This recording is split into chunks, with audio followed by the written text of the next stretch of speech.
L'idée des Malpersanes, en fait, ça vient de l'histoire des maletiers d'Ispahan. Et ça raconte en fait l'histoire d'artisans qui fabriquaient des malles, qui étaient destinés à la route de la soie, à contenir les légendes et les mythes de toutes les contrées qu'ils traversaient.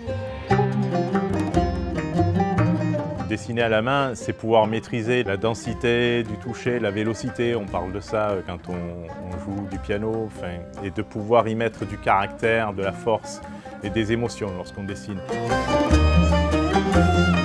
Nous, c'est ce qu'on va faire pour les Malpersanes, c'est-à-dire c'est partir de ces dessins-là et les rendre vivants. Donc ça peut paraître inerte lorsque c'est dessiné, donc le but c'est de le montrer au plus grand public que ce livre, cette image, elle vit.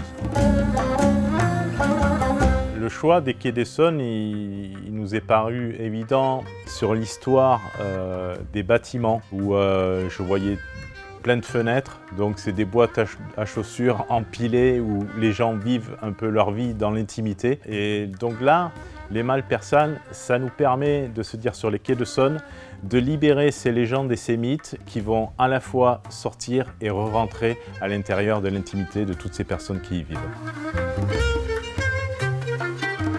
Les Malpersanes, en fait, ça raconte des mythes et des légendes de toutes les contrées qui vont se rencontrer, qui vont se mélanger pour en créer d'autres de légendes.